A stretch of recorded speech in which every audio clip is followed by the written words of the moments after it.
Good morning, Little Masters, and welcome back to today's Tolkien Times. I'm the Man of the West, also from the Prancing Pony podcast, and we're going to continue what we've been doing all the way back since August on Third Age Thursdays, and that's looking at the poetry and songs from The Lord of the Rings.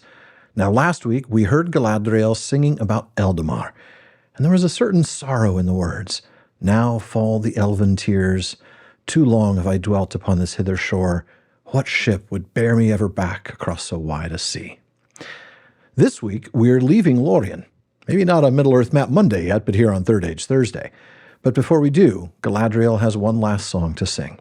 After giving gifts to each member of the company, and that reminds me, I want to do an episode on the LSR sometime, we read this. Now the lady arose, and Celeborn led them back to the Hithe. A yellow noon lay on the green land of the Tongue, and the water glittered with silver. All at last was made ready. The company took their places in the boats as before. Crying farewell, the elves of Lorien with long gray poles thrust them out into the flowing stream, and the rippling waters bore them slowly away. The travelers sat still without moving or speaking. On the green bank, near to the very point of the Tongue, the Lady Galadriel stood alone and silent. As they passed her, they turned, and their eyes watched her slowly floating away from them. For so it seemed to them, Lorien was slipping backward, like a bright ship masted with enchanted trees, sailing on to forgotten shores, while they sat helpless upon the margin of the gray and leafless world. Even as they gazed, the silver load passed out into the currents of the great river, and their boats turned and began to speed southward. Soon the white form of the lady was small and distant. She shone like a window of glass upon a far hill in the westering sun, or as a remote lake seen from a mountain, a crystal fallen in the lap of the land. Then it seemed to Frodo that she lifted her arms in a final farewell, and far but piercing clear on the following wind came the sound of her voice singing. But now she sang in the ancient tongue of the elves beyond the sea, and he did not understand the words. Fair was the music, but it did not comfort him. Yet, as is the way of elvish words, they remained graven in his memory, and long afterwards he interpreted them as well as he could. The language was that of elven song, and spoke of things little known on Middle-earth.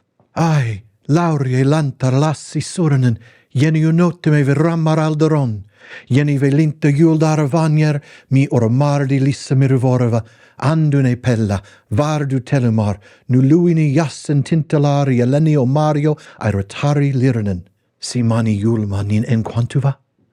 Ansi tintale varda oioloseo, ve fanjar mariat elentari ortane, ar ilie tira undulave lumbule, ar sinda noriello caita mornie, I falma linna rimba met, ar hissie un tupa calacirio mire oiale, si vanwa na, romello vanwa valimar, namarie, nai hiruvalye valimar, nai elye hiruva, namarie. Ah, like gold fall the leaves in the wind, long years numberless as the wings of trees. The years have passed like swift draughts of the sweet mead in lofty halls beyond the west, beneath the blue vaults of Varda, wherein the stars tremble in the song of her voice, holy and queenly. Who now shall refill the cup for me? For now the kindler, Varda, the queen of the stars, from Mount Everwhite, has uplifted her hands like clouds, and all paths are drowned deep in shadow. And out of a gray country, darkness lies on the foaming waves between us, and mist covers the jewels of Calaciria forever. Now lost, lost to those from the east is Valimar. Farewell. Maybe thou shalt find Valimar. Maybe even thou shalt find it. Farewell. It's nice that Galadriel provides the company and us with a translation into common speech right after this longest Quenya text in The Lord of the Rings, but if you think I'm done there, you're wrong. This poem was set to music and included in The Road Goes Ever On, and in fact, in the early editions of the book, the text of Namarie in Tengwar was on the cover of the book.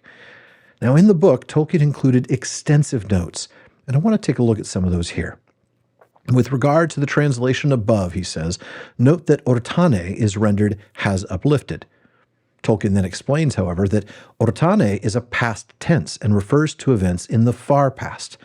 The sea, now, in this line, is anticipated and refers to the still enduring present results, described in the present tenses in lines 12 to 15. Tolkien continues, this is a Quenya method of saying what would be expressed in English by, now Varda having lifted up her hands, darkness lies upon the sea between us.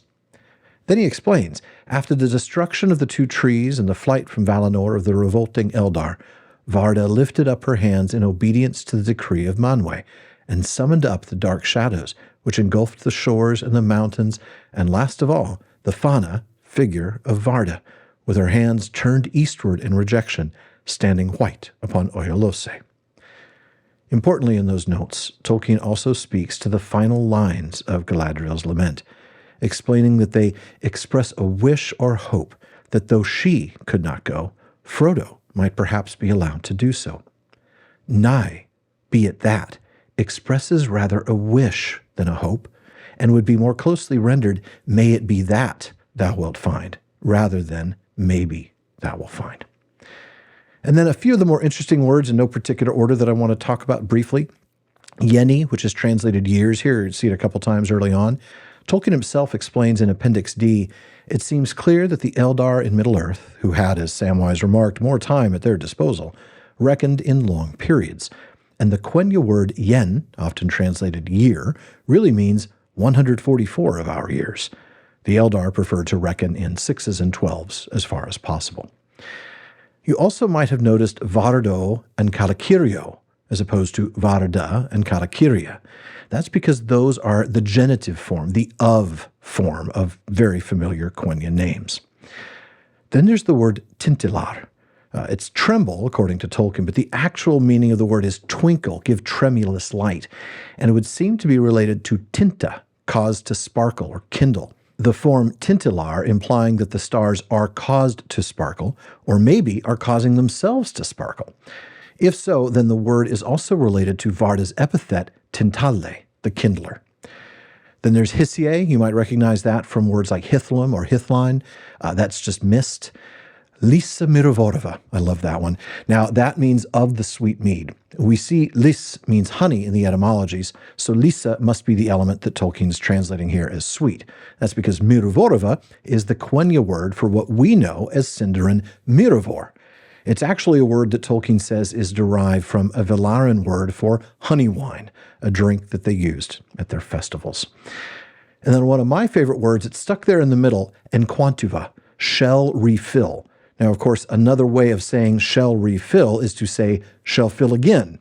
And if you're starting to see how that might be familiar, you might see that it has a similar construction to Huron's famous phrase, aure entuluva, day shall come again.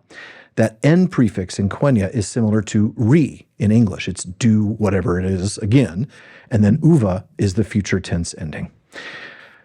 I love that song. It is absolutely beautiful. And yes, I admit, I read it out loud anytime I have an excuse to, so I'm sorry, not sorry. But Quenya is just lovely, and I just can't get over the fact that recently we got to do Kirion's Oath in Kirion and Eorl on the PPP, and now I get to revisit Quenya again in this stunning Galadriel's Lament. Folks, thank you for joining me for this week's Third Age Thursday. Be sure to come back tomorrow for First Age Friday for even more poetry, but no Quenya, in the Lay of Lathian. Check out patreon.com/Tolkien Times to learn how you can support the show, get an ad-free feed, join my content council, get a bonus weekly episode, and more. Now, hopefully, you've already seen this week's big announcement. I have changed this channel's handle from @Tolkien Times to @Prancing Pony Pod in order to consolidate all of the Prancing Pony podcast shows in one place, including PPP Plays, which starts next Tuesday, February 4th. Now, with all 4 of these projects going, I have decided that I need to consolidate social media as well. So be sure you're following @Prancing Pony Pod on Twitter, Blue Sky, Instagram, and TikTok. We're still the Prancing Pony Podcast on Facebook.